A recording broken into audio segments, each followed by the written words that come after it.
Huzzah, hello, and all that good jazz. Huzzah is correct. The schedule finally lined up. Yes, that is why we haven't done anything for like almost 2 months now. But that is It's okay. been all crazy. Yeah.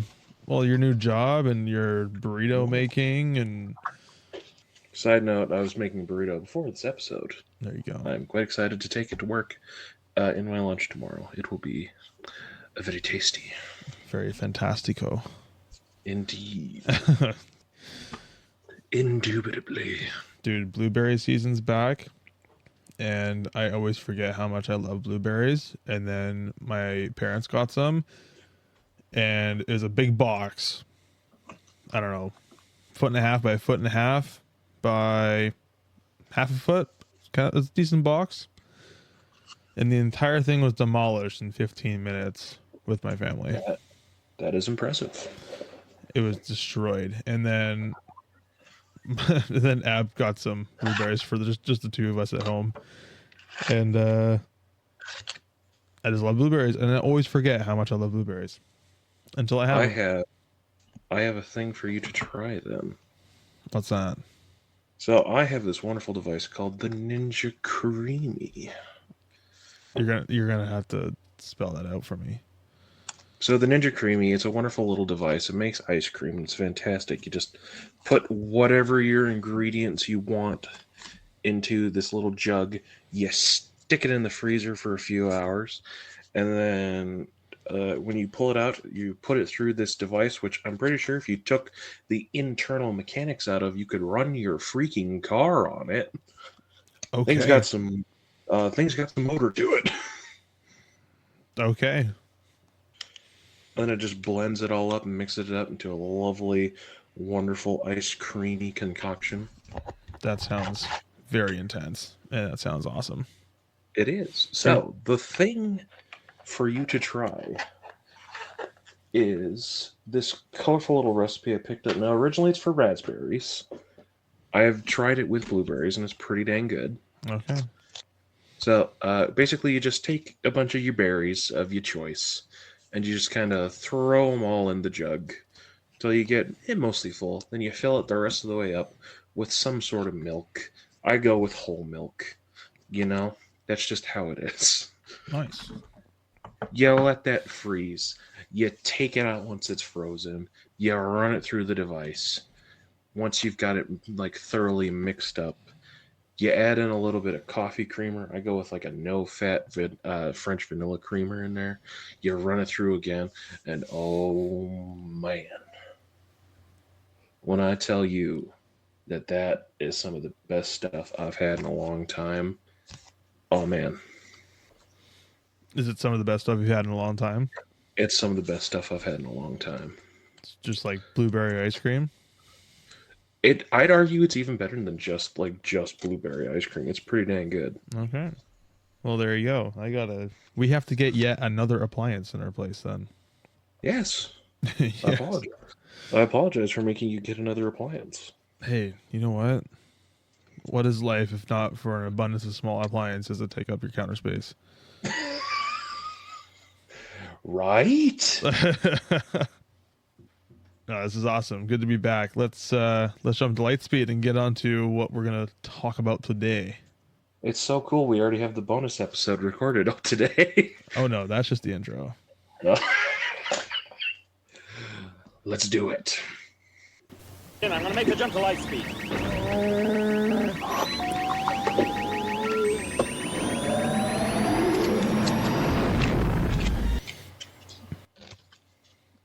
I was laughing and I got something caught in my throat. Hello, everybody. Welcome to this episode of the Sando Aqua Lounge Podcast. I'm your host, Terry. I've got a face for radio and a voice for print. And I'm his co-host, Cody, who just says hello there. General Kenobi. I just say hello there. I have no fun, funky intros. But I can introduce a topic at hand. So today on the Sando Aqua Lounge Podcast, we'll be diving into some what-if scenarios. This is a topic that we've wanted to cover since we started. But we didn't really know what to do or how to start it. So we're just kind of going to go for it. We're going to kind of maybe put this into a 3-part series, kind of what the Marvel What If series did, where they kind of started with an episode and then the next episode kind of built on the last one, where it was kind of like an alternate like universe kind of style. So that's what we might attempt to do. We'll see how this goes for episode episode 1 of the What If series, and we'll kind of see what it pans out to be, because there's just lots of unknowns. So Terry, would you like to introduce the What If scenario? Maybe. So we were kind of going back and forth on what like the what if scenario would be. We were thinking about it a lot. We were kind of going back and forth wondering, okay, what should we do? What would be like an interesting point to do it from? And I came up with the idea, just like, okay, here's an interesting thought. What if Rex was with Anakin during Order 66? And that changes up a lot. And I had a few other thoughts along that, pathway. What differences there would be. Yeah. The ponderings and whatnot. Yeah, and I think that would have been a insane what if scenario, but I do think we have to add some context as to how this kind of happens. Like, how does Rex end up with Anakin for Revenge of the Sith? So I think for context, I would like to go back to the Clone Wars Season 7, Episode 9. And this is the episode where Ahsoka finally comes back to see Anakin and Obi-Wan in the Republic cruiser with the Night Owls and Bo-Katan and all that stuff. And they obviously raise the point that Darth Maul is on Mandalore, and they need to have Republic troops to support him in the siege. And there's obviously some stuff in the background. If you know the episodes well, you already know where I'm going with this.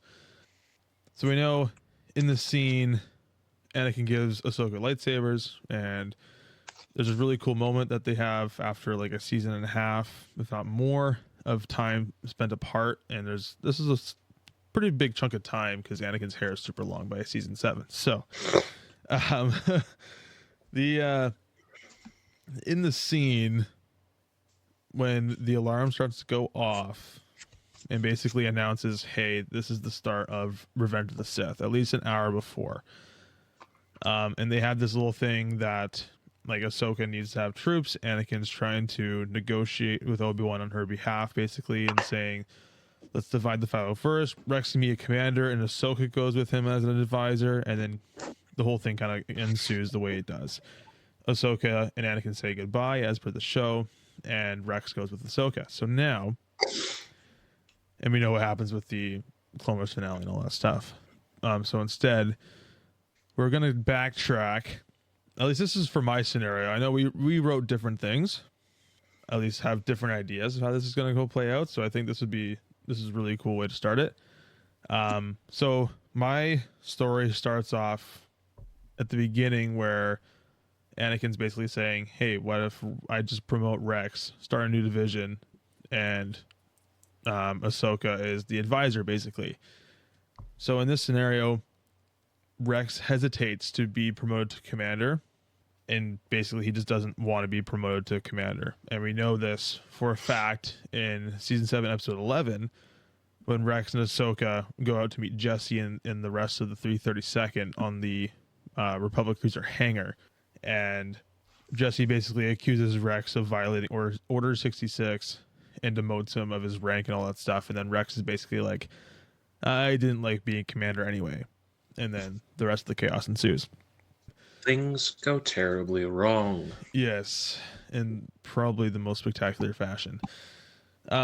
So in this instance, he hesitates to be promoted to commander, as stated, and he claims that he should join General Skywalker on his new quest to rescue Chancellor Palpatine, and suggests that Jesse leads the mission, saying that he's always wanted the opportunity at a skill level, and his request is ultimately accepted due to the stakes of the mission at hand, because they're like, oh, we got to get going, like, Chancellor's in trouble, we kind of owe allegiance to him, like, we got to get going right now. So they kind of make this really quick split decision, and Rex is going with Anakin, and Jesse is promoted as commander, and Ahsoka is the advisor.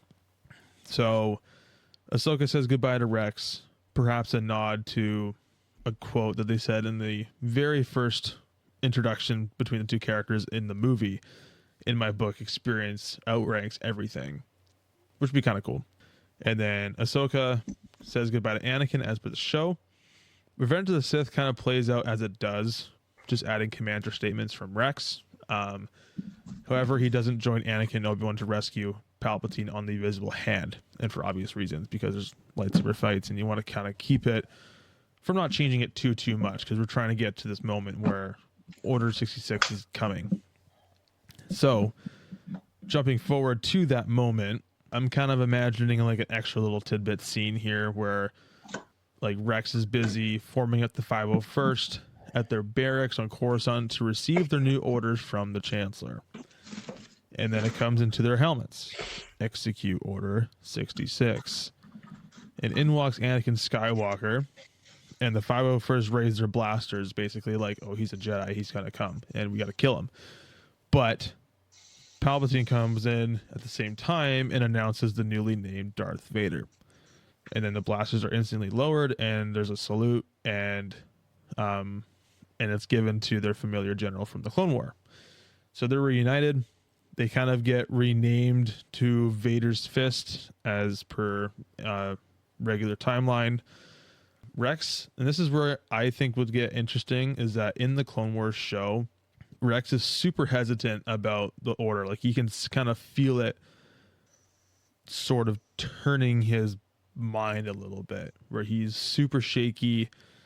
It's enough to make him drop his helmet, and he's like tearing up because he knows what he's about to do. So there's a little bit of hesitation, a little bit of fight in that moment. And he's basically screaming out fives to Ahsoka.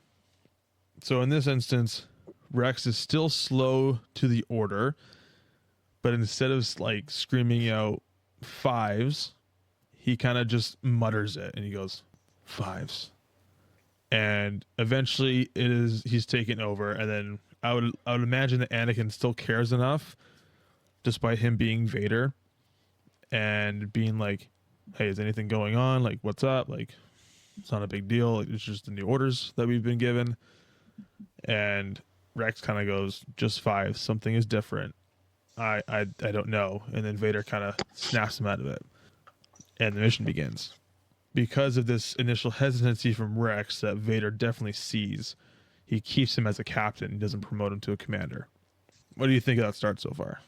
It's pretty good. It's interesting because I also have I've seen it like a what if scenario where what if Padme went to Mustafar alone, and just because they're the bond they share, right? Mm-hmm. After Anakin's killed off the Separatist Council, they fly to Naboo, and they sit there, and Anakin just breaks down. What have I done? What's going on?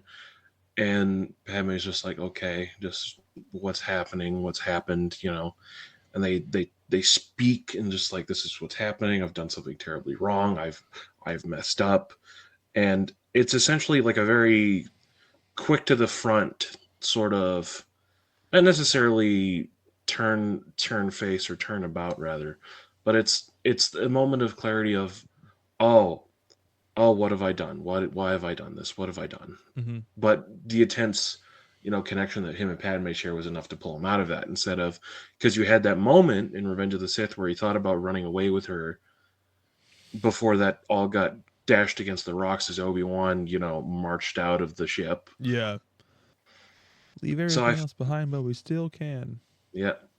And then I feel like there potentially could be an instance with Rex and something along those lines with him. But however, he is also currently under the effects of the Order 66. So it's hard to say. Yeah, and I think that's kind of why I ended up kind of keeping it kind of the same. Like, Darth Vader is still going to be a thing.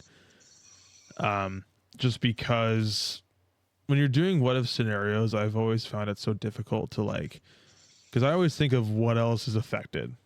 And I think that's what makes it super interesting in terms of what's what the flip side, what Ahsoka's what if scenario is after Rex is also gone, because obviously we know that Jesse turns like all the way, but in this instance, I think Rex and Anakin's relationship isn't enough to turn Anakin away from what he's about to do, because to me, the Rex Anakin relationship is definitely a soldier type relationship, where it's like something's happening, but we're kind of in this together, and there's still like that camaraderie there, I would think, because they are still clones, and Rex and Anakin know each other for the last several years of the Clone Wars. So I don't think Rex is enough to pull Anakin away. And I know he mentions Fives, but it's like Anakin, I think, would be like, okay, but I don't get it. At this point in the story, Anakin is too far gone to be reached. It's only after, I believe it is only after Mustafar, when he has dispatched of the Separatist Council, and he has that time to himself. Yeah. Where you see him staring out into the lava river, and he is like crying. Yeah. And you see that pain, that hurt. That is the moment where things could, and we saw in the movie, that is the moment where things could have either turned around and he could have been pulled back, or he could have just fully dived in, as we saw when Obi-Wan walked off the ship. And this rage overtook the sorrow and the grief and the desire to be with Padme. Yeah, I would agree with that. I think it explains it in the novel by Matthew Stover that there's a little bit of reflection, at least in terms of the stuff that he's done. And I think there was that potential feeling of being trapped and having this be the only way to go to save, because obviously his objective is to save Padme. And that's the whole premise of why he's pursuing this whole thing of, save others from death. And the Darth Plagueis story was so intriguing to him that he's like, I have to try this, and I will do anything in my power to make sure that this happens. So many things could have been like avoided in the Star Wars world in general if they had been like, all right, sure, we'll just, supervise you while you look at the stuff, but like, whatever, like, go look at it. Yeah. Imagine how different it would have turned out if, instead of giving him a hard time and saying, no, that's only for masters, it would have been like, okay, if you have a master accompany you or whatever, or like, just, okay, well, this is restricted, but we'll give you access because this reason or whatever, right? Mm-hmm.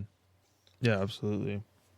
Continuing on to the actual Order 66, because this is just the build up to this, and I'm not particularly certain of how I would have played this, but this is what I've got in terms of the ideas that I pulled out. So Anakin and Rex lead the 501st Legion up the steps of the Jedi Temple. Rex leads clone squads to eliminate Jedi around the perimeter of the temple, while Anakin does his path in Revenge of the Sith. And again, trying to keep this as consistent with the Star Wars timeline as I can without being way too outlandish, because I think you can get to that territory very, very fast if you just do something completely different, which I guess is also a what if scenario as well in itself. But for the sake of making things kind of make sense, I'm just kind of doing it this way. And continuing on, you have the hologram sequences, the Emperor comes to the temple, all this stuff, and obviously there is some reward of Anakin destroying all the Jedi with his clone troopers in that Jedi temple. Anakin is definitely looked at as like, this guy is like the next, like, this guy's my prodigy, right? He's the face of the Empire now. And in that mission, Anakin sees that Rex has kind of pulled off like what he normally does. He's a super solid soldier. He leads well. He's basically just the guy that runs in for his guys, right? He's always kind of been that way. And I could see Anakin, or I guess in this case Vader, promoting Rex to be the commander of the 501st, and that would later turn to Vader's Fist. Whether they change it to Vader's Fist in the initial meetup before the March of the Jedi Temple or afterwards to kind of promote some of the guys who kind of stood out and kind of recognizing like, hey, these guys are good. Because Anakin, or I guess Vader at this point would still, I'd still like to think that he would do that for the clone troopers that he served with so long. I can see it. Obviously, there's a bit more. I would say it's not so much of like the brotherhood sort of relationship that they would have, but rather a more militaristic style of it. Just like, you served admirably and you went above and beyond. You are getting promoted. Yeah, I can see that relationship definitely changing after. Absolutely. And then afterwards, this is kind of post Order 66, which I actually think adds a different element to this. So Rex would continue to serve under Vader as he hunts down rogue Jedi, obviously in the comics, and that's a lot of his mission. We see him in Jedi Fallen Order, like he's still active in destroying Jedi, and Rex would kind of aid him in that until it gets to the point where Rex's inhibitor chip, the effect of it would start to wear out over time. Just as a lot of the inhibitor chips in the Bad Batch also started to wear out.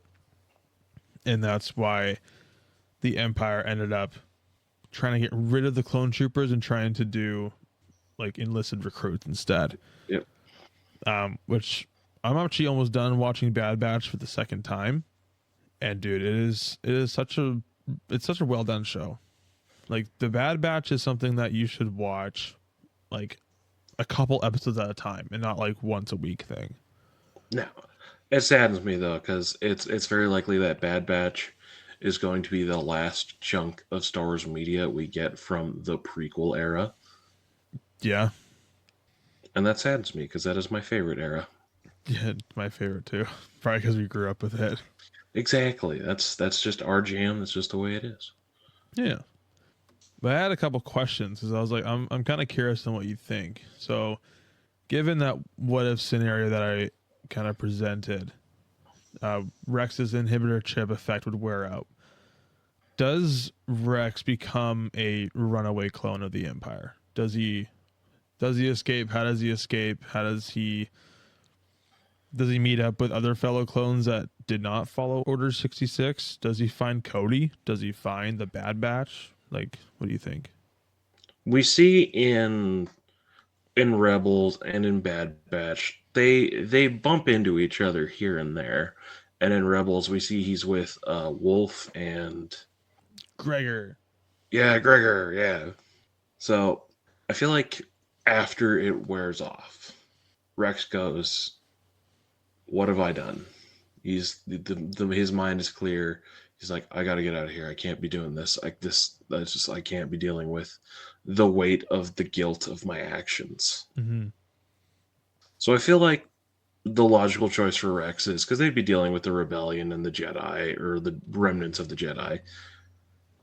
So I feel like his logical first step would be to either A, start feeding information to the rebellion, but that's risky business, or just run away and join the rebellion, which is also risky business. However, he's less likely to get sabered through the chest when he's not on the Star Destroyer that Vader is currently also on. Yeah, that's fair. What do you think of if Rex were to make a successful getaway? What do you think the odds are that Rex tries to, maybe because he knows who the Bad Batch are, right? Yeah. And knows that Order 66, or actually doesn't know that Order 66 does not affect them yet, I guess. But what do you think of Rex tracking the Bad Batch down to do an excursion mission on the profile of Fives? Ooh. Because cool. He clearly has been thinking about this for a long time. It's been on the brain for probably years at this point. Yeah. We also have to keep in mind that Rex at this point, because we're in Empire days now. Mm. So Rex is old man now, so it's not likely that he's still like serving. Well, he's probably still pushing to be like on the front lines serving, but odds are he might have been pulled, whether by some lingering favor of Vader, which is iffy. Vader is not known for, showing too much favoritism, except by, not killing you. Fair. Are you talking but- like if Rex were to serve into the Empire, into the Rebels era? Yeah. Oh, okay, because that would definitely change things. Because I was thinking of him, because Bad Batch is within the first 5 years, even 3 years of Revenge of the Sith, and during that show is when they kind of are like seeing that clone troopers are kind of wearing out from the inhibitor chip, but it's not as effective as it once was when the order was given at first. See, my thought process was where I look at the Obi-Wan show, the Kenobi show, Mm-hmm. and we see a member of the 501st. He's old. Yeah. He's an old man, and the clones were bred for war barely 3 years ago. Well, I guess by the time of the Kenobi show, that's a 13-year gap by the start of the Clone Wars, because everything is going at accelerated speed. So, Yeah. And Leia, I forget how old Leia was in the show. Leia's about 10. And Yeah, so the Clone Wars took like 3 years to do, not counting for, the training and growing them at Camino. The dude's probably maybe, I'm going to say 15, 16, 17 standard years at that point. Maybe, if we're giving a conservative estimate. You don't think he'd be older? I don't think he'd be that much older, because we know the clones have accelerated aging. Of course, it depends on if it's like an original member of the 501st or not, because then we're looking at maybe like 20s, I would say.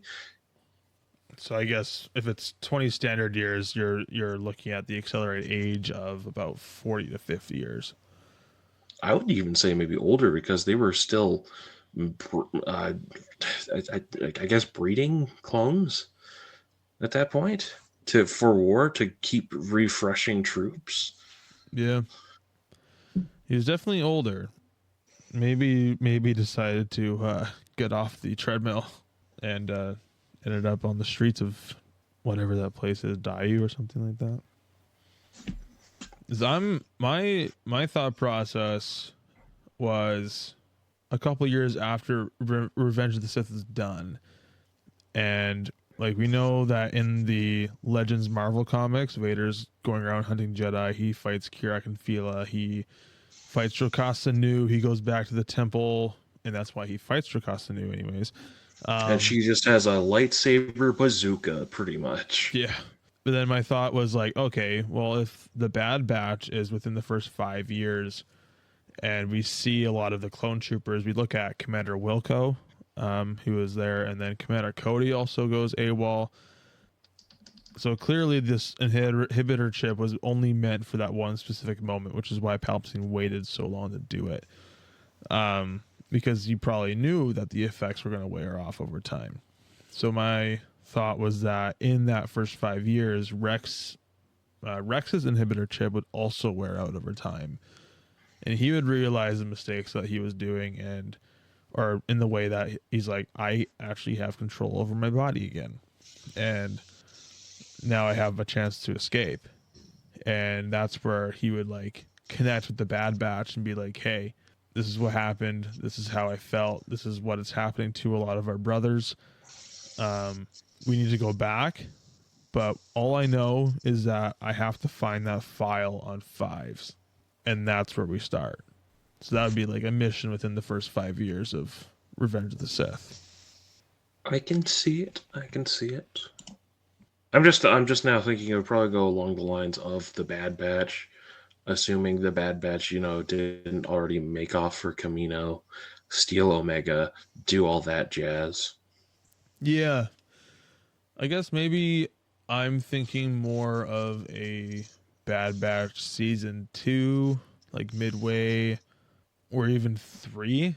And then as soon as they figure out the 5's profile, they start to extract all these inhibitor chips from these clones that are deserting the Empire. And then they go and find Tantus, and they do like a clone versus Stormtrooper rebellion. Like they go in and just totally just they get Omega, they expose the coordinates for Tantus, and then the Empire just blows up the base.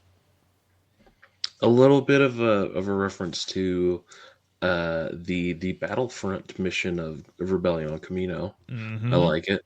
Mm-hmm. I do. That's one of my favorite missions, actually. I was listening back to some Jabba's Pit Crew episodes, and I was so obsessive over that idea. Like season 1 was just like it's gotta do clone rebellion, all this stuff that never happened. So maybe this is just my excuse to bring that back. And ain't nothing wrong with that. It's such a cool idea. Potential what if for episode 2, Clone Rebellion on Camino.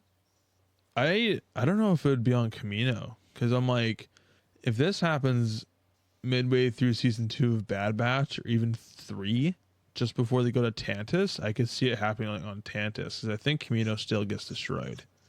I'm mind blanking right now. Did Camino get like laser blasted? No. Mm-hmm. It got desecrated at the end of Bad Batch season 1. At least Topoka City in of itself got destroyed.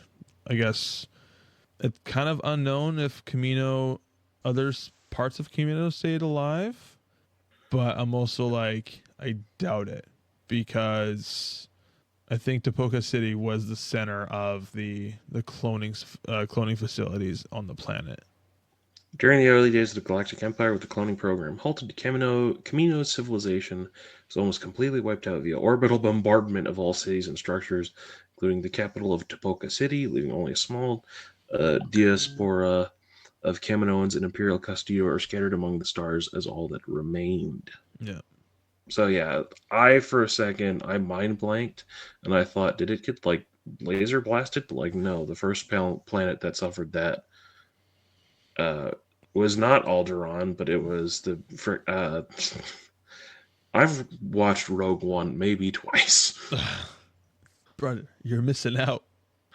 I admit I enjoyed it more than I thought I would, but my favorite part of the movie is just Alan Tudyk as the robot. You know, you're being rescued. Please don't resist. That's like right at the beginning too. Yeah, that's good stuff. We like Rogue One. Rogue One's great. Oh, you know what's crazy? I do not have 7.5 out on YouTube. That's a crime. It is a crime. That is a heinous crime, and I shall make up for all that. you wonderful people listening. You should go check that out after you finish listening to this, of course. Yes. Please finish listening to this episode first. You don't have to. Yeah, you're not obligated. You can do whatever you want. You can do whatever you want until we find you. Then we'll make you listen to them all in order. While we sit with snacks and enjoy a good time, and we listen to our musings. Yes. This is not a hostage situation. We're merely sharing our opinions with a microphone. Yeah, man. What do you think? Or at least what are your some wow, I can't speak English. English is hard. It is. Yep. English is very difficult. It is to say that is. We've been taking lessons from Yoda, apparently. Yeah. We are Star Wars fans. Hard English is. What are some of your ideas for this what if scenario? Like for your what if scenario, or like the what if scenario of what if Rex didn't go with Ahsoka to Mandalore? That's I've brains not working. Hey, dude, it's just a common occurrence. It's fine. Looking at the cool little master. There you go. Looking at the cool little Spartan figure I have on my desk. Nice. Yeah. I guess a little bit of both. What do you think of the the what if scenario I presented, and then what ideas do you have? I think it's cool. I like that we still eventually get around to Rex, going, "Oh, what have I done?" Joins up with the Bad Batch, and they go on look for fives. Maybe they still end up where they end up in Rebels with Wolf and Gregor, except now we've also got the Bad Batch, which would be cool. Yeah. Make Kanan even more distrustful. That would be, oh man, what if the Bad Batch was in Rebels? That'd be crazy because oh look, there's Crosshair. That's the guy that tried to kill me. Yeah. That would be a very intense one. That is called a trauma. Trauma. PTSD, baby. Oh no. This episode brought to you by BetterHelp Online Therapy. No. Oh, come on. It doesn't hurt. It doesn't hurt. We can advertise for free. Yeah, not sponsored. But, BetterHelp, if you wanted to. We might not, because I've heard some questionable things. Have you? I have. I have not. Apparently, they were targeting senior citizens during the holidays when they were like old, lonely, and vulnerable because no kids around, especially during like COVID and stuff. And it's just like, oh, taking advantage of older people who want just companionship and help. It's just like, that's not okay. I did not hear a thing of that. Probably because I don't use a lot of social medias or news outlets anymore. I mostly just YouTube. Everything's under control. Situation normal. What happened? His slight weapons malfunction, but everything's perfectly all right now. We're fine. We're all fine here now. Thank you. How are you? How are you? That clip is very appropriate. Wizard. Yeah, wizard. Let's go. Okay, so back on topic. Okay, now my what if is a little different because you followed mostly Anakin and Vader side of things. I went a little different because I was gonna follow the Ahsoka side of things. And this is probably going to sound a little disjointed because I was thinking about this while I was at work, and admittedly, a lot of the last 3 days were busy. We had Billy Barker days up here; they were a lot of fun. We did really well, did super well over the past 3 days. I was dog tired, and I don't remember quite a few of the points I wrote up, and it was too busy for me to write them down. So I just have the more memorable ones. Okay. So, same idea. We cut to just before Revenge of the Sith. Anakin's like, oh, what if we promoted Rex and then made a special detachment for, Ahsoka to take to Mandalore, and she could be the advisor. And Rex is like, oh, I don't know about that one, General. I don't really want to command. And then Anakin's like, oh, man, you're right. Maybe we should have you with me instead. And then he go, oh, wait a minute. Pulls up the space phone that is just his comm link. The Space phone. You can tell I got to think about this quite a bit. There you go. So no, what he does is he gets in contact with Clone Force 99, and they says, "Hey, we got a special mission for you.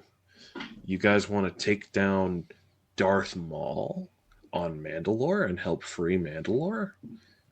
And I imagine it would be mostly Wrecker going, "We get to take down a Sith Lord? Let's go. I'm in." How many bombs can I bring? Yeah. Because let's be honest, Wrecker would be all over that. Because imagine the bragging rights, right? It's like, we took down a Sith Lord. I like that. That would be... That's cool. Yeah, because I feel like that plays into Wrecker's strengths. It's just like, we get to do this and we take Mandalore. Let's go. Oh man, that's so interesting. Because I think that would definitely I think, play in very interestingly with just the intensity of the moment being like, hey, we need this happening right now. And Hunter's like, sure. Yeah. So they either get Clone Force 99 and go to Mandalore, or I'm assuming they would meet at Mandalore. Bo-Katan's just like, where's the army? Wrecker shows up, where's the army? The cavalry has arrived. The cavalry has arrived. Exactly. So, oh man. So they do a bit of a different approach now, because I don't actually remember if there was another like Clone Force on Mandalore. I don't believe so. It's been a while since I've watched Clone Wars season 7. It's just the 332nd and the Night Owls. Yeah. So in this instance, it's now Clone Force 99, aka the Bad Batch, and the Night Owls. So they're planning it. So they're playing this a little differently now. Oh, so there's no 330. They never split the division. We could still have a split in the division, I feel like. Ooh, interesting thought. Okay. So I believe Echo is a part of Clone Force 99 at this point. Yes. So perhaps that we have... We get Bo-Katan obviously leading the main front. It's just like, okay, Bo-Katan, you will take the main force. All right, you will be like the diversion, as it were, draw off the main force, right? Yep. And then Ahsoka and the Bad Batch, kind of like as a quiet strike team, head in through the back door to try and get Maul.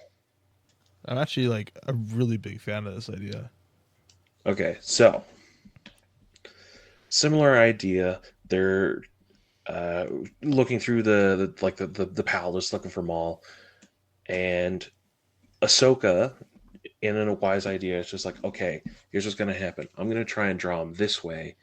Crosshair, you get ready. Wrecker, you're going to be like a side distraction kind of a thing, because Wrecker's obviously placing the explosives, getting ready to blow shit up. Yeah. And it's just like, okay, here's the thought process. Crosshair, you get me. We got to take him alive if we can, but if he's got to go down, he's got to go down, kind of thing, right?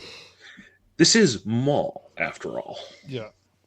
So we get to, Maul saying, oh, you and I, we could go forth and kill this new apprentice and defeat Darth Sidious. And she obviously thinks about it, but then she finds out that obviously, like, it's trying to be Anakin. And so that's when she, like, goes with the original plan. Just like, let's go. Maul, and she kind of goads Maul into the fight, which is not difficult to do, because Maul, we've seen he's a cunning manipulator. However, he's also got a bit of a temper on him. He's just looking for a fight. He's spoiling for a fight 90% of the time, mostly against Obi-Wan, but still. Kenobi. So we get the fight through the palace, and it becomes apparent very quickly Maul is just a cut above Ahsoka. And we see this in the show, and we actually see in like commentary about the episode is, okay, Maul is a more skilled duelist than Ahsoka is, but we still need her to win, which is commentary on the episode. In this instance, it's not so much we need Ahsoka to win, as more so we just need to pull Maul out to where, the trap can be set. Or sprung, rather. So Ahsoka, leads Maul through the palace, right? Or I guess she kind of lets Maul, like, think that he's got her on the back foot through the palace as they go, right? Yeah. And Ahsoka's very acrobatic. She's very quick on her feet. But still, Maul is absolutely going for the throat here. As we saw in the actual episode, where he just, like, no quarter, he's just going for it. Yeah, that's fair. So if he thinks he's got her on the back foot, he's probably going to give chase, because he's just got to get rid of her so that she can't alert the others of the plan. So she manages to lure him out to, I would say, like a closed off corridor leading to a large, like, room, probably where Palpatine, like a large opening, probably where Palpatine landed before he defeated Maul and Savage. Okay. Let the man cook. Yeah, yeah. So Maul gets defeated there twice for extra salt in the wound. Oh man, yeah. Oh, I didn't even realize that at first. That's pretty solid. Oh, I'm doing my boy Maul dirty here a little bit. Yeah, a little bit. Just a little bit. Anyway. So, she gets him to just in the doorway, and she goes, "Wrecker now!" and she backslips out of there. And Maul hears the dee of all the detonators going off, and he obviously dives out this way as quick as he can. But unfortunately, explosives don't really care how fast you are most of the time. Oh. If they catch you off guard, you're likely getting sent flying. We've seen Maul take quite a bit of punishment, though. Yeah. So obviously he's knocked off. He's a little unbalanced, and now he's like spoiled. Like he's like beyond ready for a fight. He's just like, I'm going to rend you asunder, you know. Dang. And now, because not only has she successfully lured him into a trap. All right, she has backup, and he is going to do his best to kill her, and then everyone else there. That's fair. What do you think? What do you think would happen in that scenario at the point of Order 66? Is my assumption is, I guess the first question is Maul dead or not? Like, is he? Maul is not dead. I'm going to say that he's kind of got tunnel vision. Yeah. And we see this. We absolutely see this, and especially in a more experienced seasoned Maul in the battle on Tatooine against Obi-Wan. Yeah. Because we see Obi-Wan go, I am, he goes from, the Ben Kenobi, then he goes to Obi-Wan, General Kenobi of Clone Wars. Yeah. And then he goes to Qui Gon stance. Yes. And Maul sees this and he goes, haha, I'm going to kill you the same way I killed your master. Not reading at all that this could potentially be a trap. Yeah. And in 3 moves, Obi-Wan dispatches him with the greatest of ease. Yeah. That's a wild fight. Yeah. But it's, I would argue, one of the best written fights in all of Star Wars as well. Over in a second, but it's so beautifully written as well. I would tend to agree with you on that one. But it's also like in a more experienced, wiser Maul, we still see that he has tunnel vision and can't always see when someone has him outplayed. Yeah. Yeah, that's fair. So with all his attention on Ahsoka, he's not picking up the crosshair in the distance, shooting him a couple times in the back with the stun bolts, obviously, to bring him down. Okay. And that's how they get him onto the cruiser. That's how they get him. So now we've got Clone Force 99. We've got... You want to include the 332nd Battalion? We will include the 332nd Battalion because I don't know how successful Bo-Katan and the Night Owls would have been against Death Watch without them. That is fair. So, okay. So now we've got Clone Force 99. We've got Ahsoka. We've got the 332nd on the Republic cruiser. Obviously, the Night Owls stay behind in Mandalore to take care of their home planet. And I guess Maul's in prison. And Order 66 is given in this scenario. So, at this point, and we saw this a little bit in the Bad Batch as well, Clone Force 99 is going, what's going on? Why are we attacking the Jedi? We shouldn't be doing this. Aren't they our allies? So I imagine they would probably not want to willingly just go toe-to-toe with the clones. Like, they would, like, obviously non-lethal as best they could. Except for Crosshair, I have a feeling he'd probably get ready to shoot Ahsoka dead on the spot. So we've got the majority of Clone Force 99, minus, of course, Crosshair, doing their best against the rest of the 232nd. 332nd. 332nd. No. Let's think of a different battalion. Wasn't that 212th was Obi-Wan's battalion. Yeah. I got them confused. Hey, that happens. I got it all mushed up.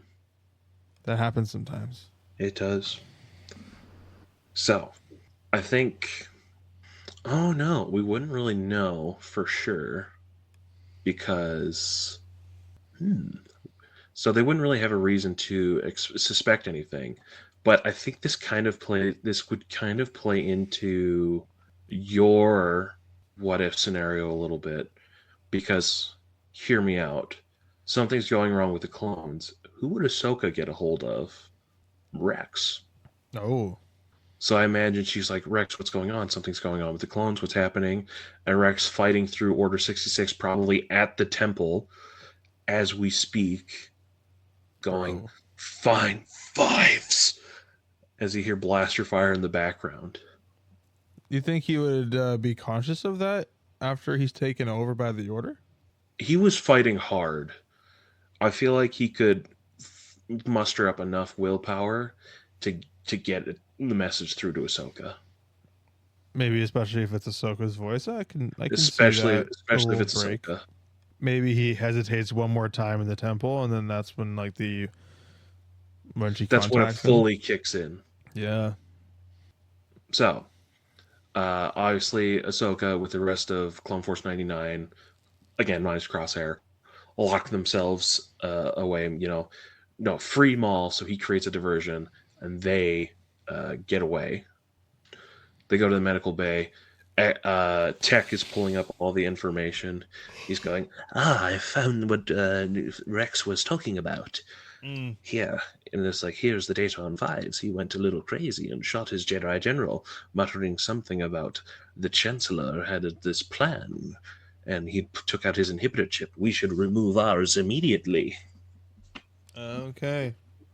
So, obviously, one by one, they knock them all out. So we get the inhibitor chips out early. Interesting. I'm actually a pretty big fan of this Bad Batch joining Ahsoka on the Siege of Mandalore kind of change up. Because then there's no way that she ends up cooked, Yeah. No, it's the Bad Batch. Yeah. Obviously, they're a little like, obviously Rex is just like, oh, what do we do about Crosshair? It's just, and I believe, because Crosshair follows the Order mostly willingly, I believe. His inhibitor chip doesn't really kick in. Yeah. I think they could, because here's the thing, because I imagine they could, because Maul's obviously sabotaging the ship as they're doing this. Yeah. And Maul gets away, of course. I have a question now. What is the question? My question is, so in the original show, Rex and Ahsoka barely make it out of alive on a Y-wing, right? They look at the maintenance stuff, and they end up getting out just in time before the cruiser goes down to the ground and wrecks. So in this scenario, we've got Crosshair's turned, Hunter, Tech, and Wrecker are teaming up with Ahsoka to help break out. Probably the weapons are on stun. Yep. And how do they escape? Do they escape via another attack shuttle? Is there a second one? I imagine maybe the Bad Batch's shuttle would be on the ship. Oh, maybe. I feel like that's a logical step here. They take the Marauder instead. Yeah, they take the Marauder. The only issue is, oh no, maybe Crosshair thinks that, because he's seeing all the regs, under the effects of Order 66. So maybe he's thinking, okay, we're defective. Our chips just aren't kicking in right away, but good soldiers follow orders. Yeah. Oh, that line hits a little different because we saw in, season 7, they're just, Ahsoka even says they're just being good soldiers. They're just following orders. Yeah. So this is a very dark twist on that. I'm a big fan of that, actually. I feel like you can write something really cool for that. I feel like they're obviously we have the standoff in the hangar. Yeah. They have to have that standoff in the hangar. Yeah, and we have, this time it's the Bad Batch holding Ahsoka hostage, and Hunter is leading the group. It's just like, we have captured the prisoner, Yeah. And instead of Jesse being the one to say, you know, we should execute her. It's Crosshair standing with Jesse, going, "We have to execute the prisoner. Good soldiers follow orders." You know? Yeah. And I like that a lot. yeah. In this instance, I feel like Tech might pull something just out, because I feel like Tech probably could think of something to do. It's just like, we could jam the, you know, the communications in their helmets, you know, Yeah. and just like send a disruptor signal through them and like stun them for a moment and get away. I imagine there's something to be done here. I think Tech would be smart enough to figure something out. The Tech would be smart enough to figure that out. Or, alternatively, Maul's still just creating all kinds of chaos. And he's also looking for a way off this, you know, sinking ship. Mm-hmm. That's true. Maul could burst through the scene looking for a way out. Obviously, you know, the clones open fire because they don't really have a reason to not trust the Bad Batch currently. Or at least not openly distrust them. And a seemingly disarmed, captured Ahsoka is kind of not as big of a threat as a very much free and about Maul wrecking all kinds of havoc. Yeah. I would agree with that. So, attention shifts to Maul. So they're focusing all their fire on him. Crosshair obviously lifts up his gun, you know, tried to pop Maul. Now, there's a few ways this could go on how they incapacitate Crosshair and, you know, have him tag along for the ride. There's a few different ways, you know, shoot him with the stun gun, you know, do something funky with Tech. The personal funniest one I have is Wrecker just runs up and slugs him in the back of the head. Just like, night, night. Night, night. Yep. Just out like a light. And they pick him up, run to the Marauder. They get the hell out of Dodge. Maul obviously manages to escape. Obviously. The ship unfortunately goes down. Many of the 501st are lost, as is, you know, canonically. Yeah. Yeah, man, I'm a fan of that. To be honest, I was like, when you texted me, having the Bad Batch escort Ahsoka, I'm like, how would that work? But this is why I asked the questions, because I'm like, I need to know what is the setup here, because yes, and I think the setup's great. I think the idea just be like, Rex is like, this sounds like a Bad Batch thing. All right, boys, go do this thing. I think that would be some very interesting dialogue between Bad Batch and Ahsoka, because they are like kind of renegades altogether. Right? I'm also going to add like little like asterisk brackets type thing. I believe Kanan still gets away in Order 66. Even without the Bad Batch present. Even without the Bad Batch present, because they're the majority of the Clone Force is obviously focused on dealing with Depa Billaba. Yeah, Depa Billaba, and also the lingering Separatist threat. Mm. So I believe she still buys him enough time to escape. Okay. This is also me like a little biased because Kanan's one of my favorite characters. That's fair. We can have a little bit of bias. It's fine. We love a deeply flawed character because that's where all the good, delicious character writing comes in. Yeah. You know what clip is warranted for this?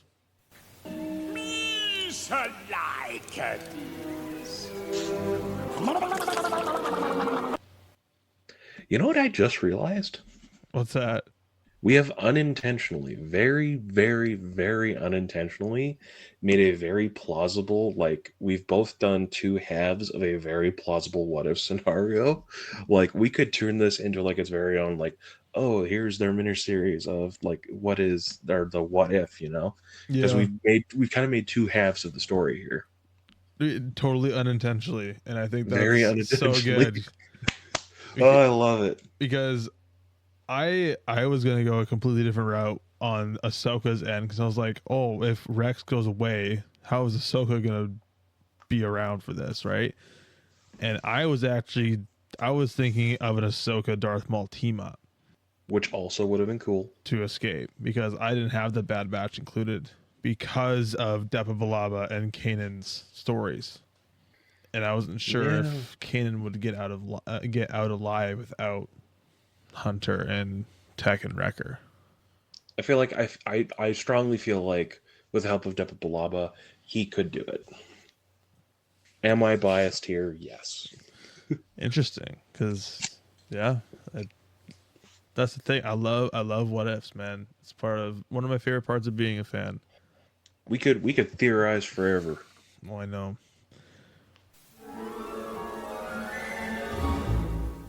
And that is all the time we have for today on the Sando Aqua Lounge Podcast. And we thank you for listening to today's episode. And as always, we will mention our YouTube channel, same name, Sando Aqua Lounge, where we put together a little visual audio experience that you can read along with subtitles and watch some wavelengths go up and down. It's pretty cool. I'm pretty proud of it. And it's just a really cool vibe for some visual appeal, you can say.